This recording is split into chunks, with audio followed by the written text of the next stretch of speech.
왕들의 이야기 오늘 이제 18번째 시간입니다. 열왕기상 11장에서 솔로몬 왕이 죽고 그의 아들 르호보암이 이제 왕이 됩니다. 솔로몬 이후에 나라가 남북으로 갈라지는 그 기록이 이제 12장에 나오는데 12장을 통하여서 하나님이 어떻게 역사를 섭리하시는가, 또 하나님의 역사를 섭리하시는 가운데 우리들 인생들의 마음과 그 생각의 길들은, 또 신앙의 길들은 어떻게 흘러가야 되는가라는 것을 같이 한번 살펴보길 원합니다. 기도하겠습니다. 하나님 아버지, 하나님의 섭리가 우리의 삶 가운데서 이루어짐을 믿습니다. 내가 하나님의 섭리와 놀라우신 통치는 우리의 선택을 무시하시면서 하시는 것이 아니라 우리의 소원과 우리의 마음의 길들을 하나님께서 열어주시면서 하나님의 섭리 또한 이루어지는 것을 보게 됩니다.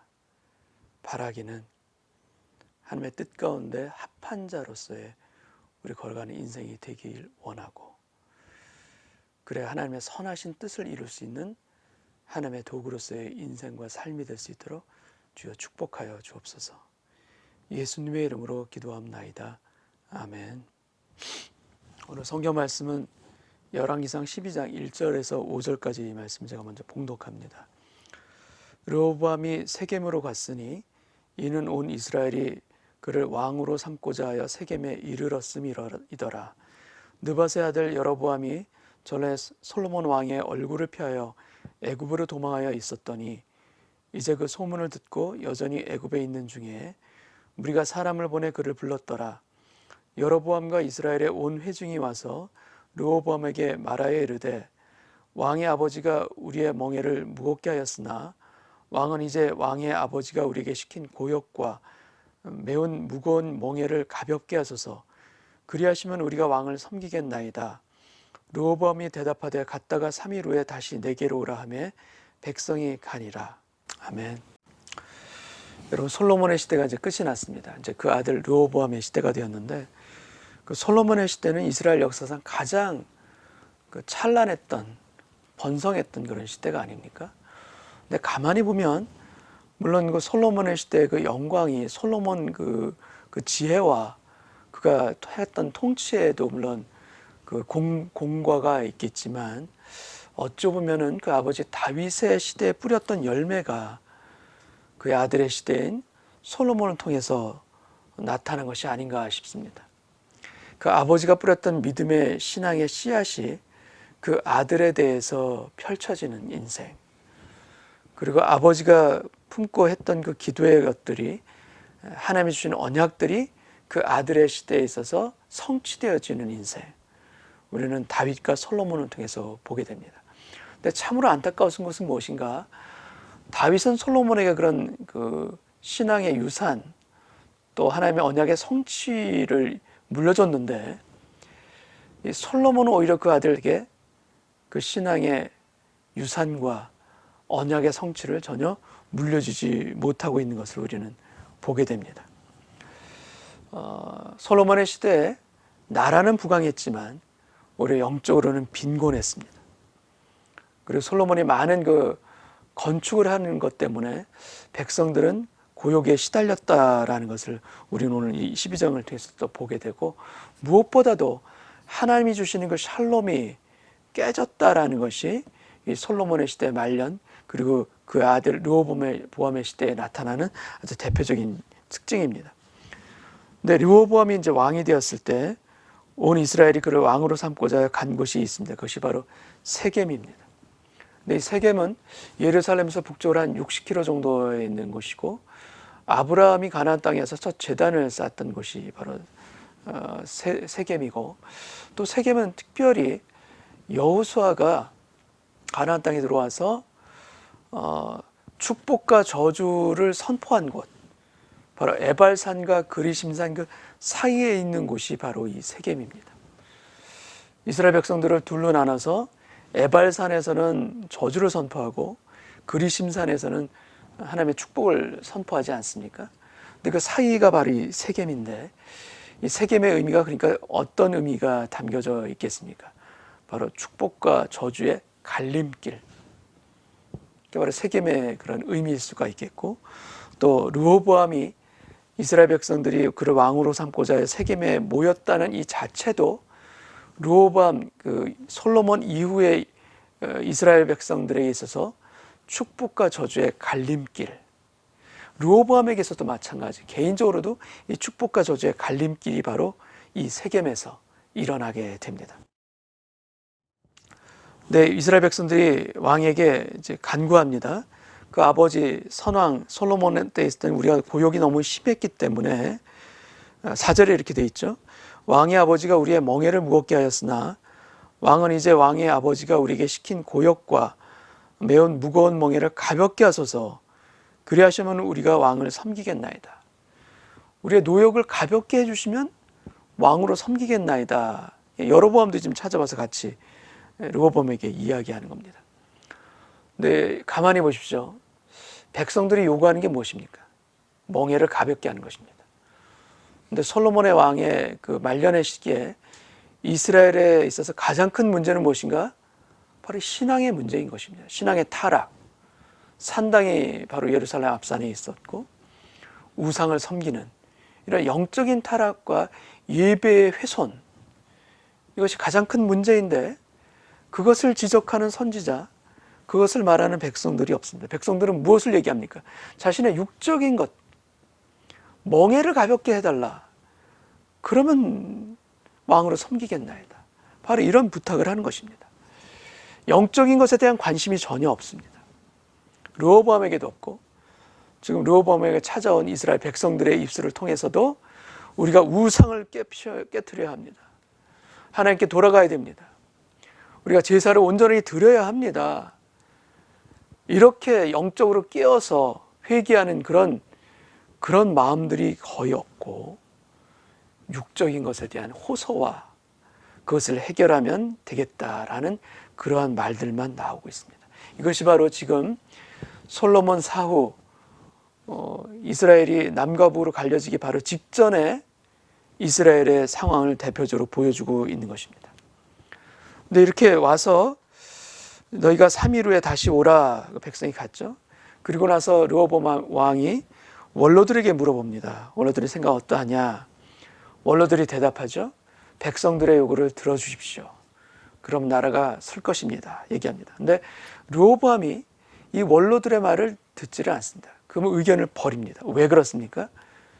그것은 르호보암 그 마음 안에 듣고 싶은 말이 따로 있기 때문입니다. 그의 마음에 결론이 이미 있어요.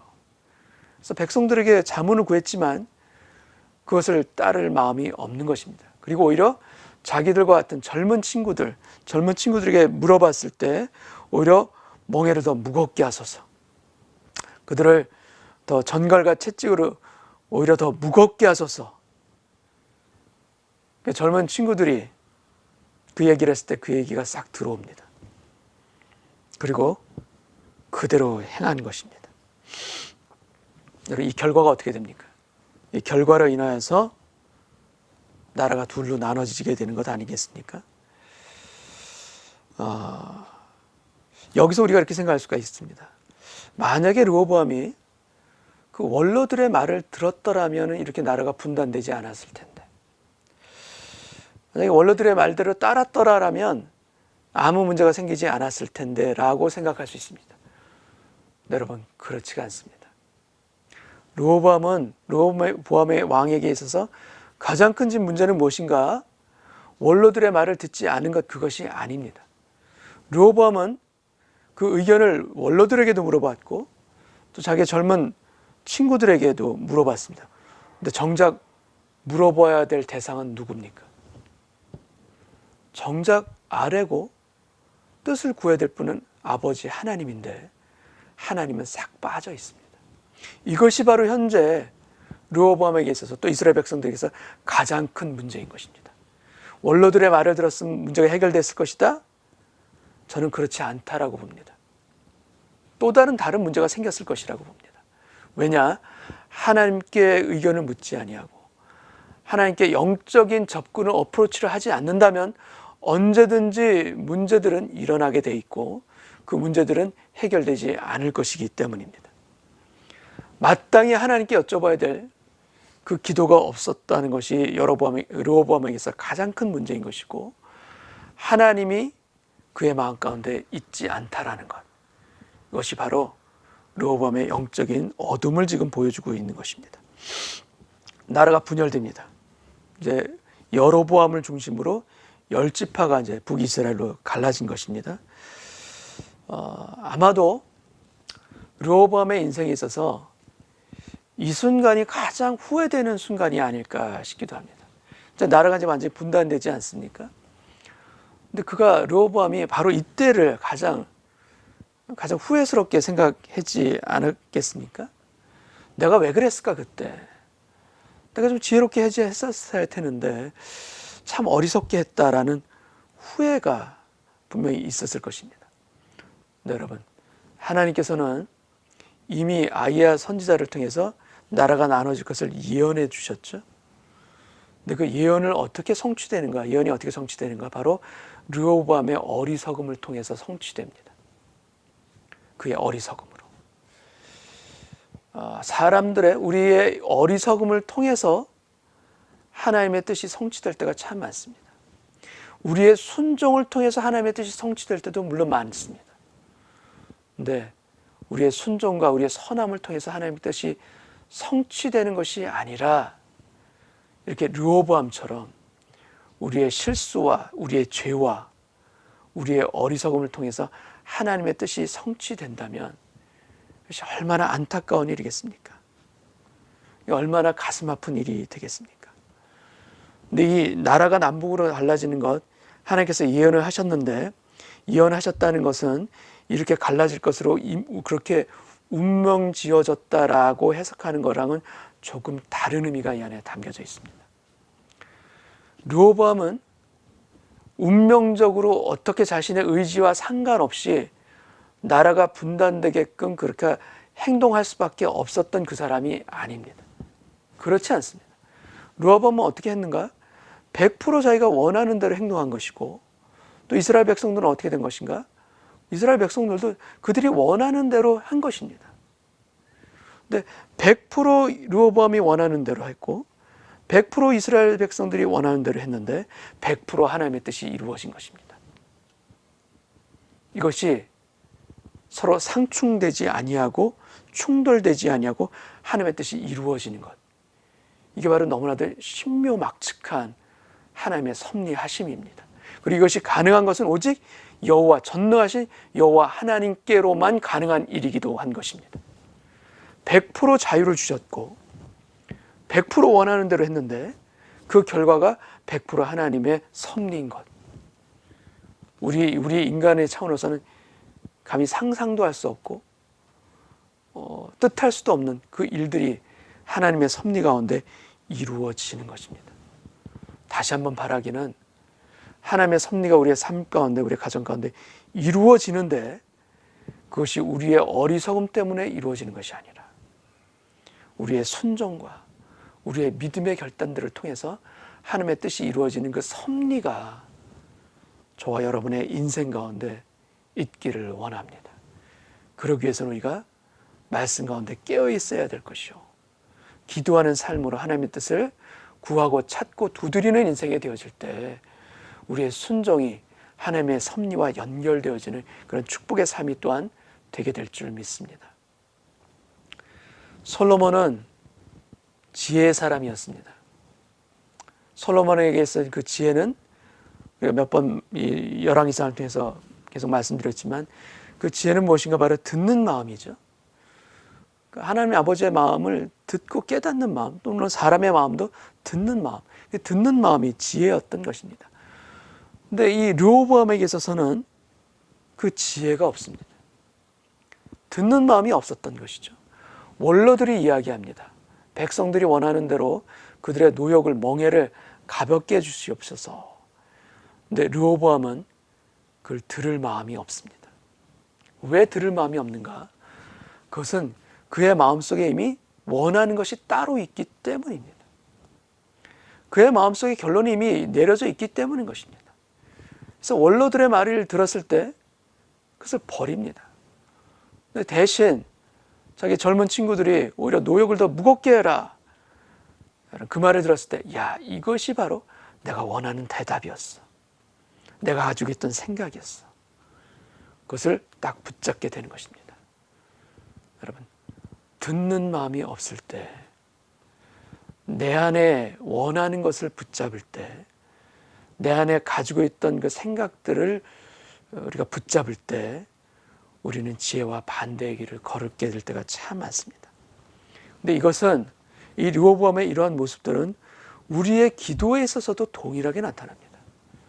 여러분, 우리가 기도할 때 하나님께 간구하지 않습니까? 하나님의 뜻을 보여주옵소서. 그런데 우리가 이렇게 기도하면서도 우리의 마음속에는 어떤 마음이 있는가? 우리가 원하는 게 따로 있습니다.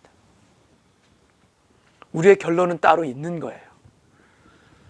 하나님, 어떤 길을 주셔도 저는 따르겠습니다라는 마음이 아니라, 하나님, 저는 이것을 원합니다. 제가 원하는 건 이것이에요. 하나님 아시죠? 이거 들어주세요. 바로 이 마음입니다.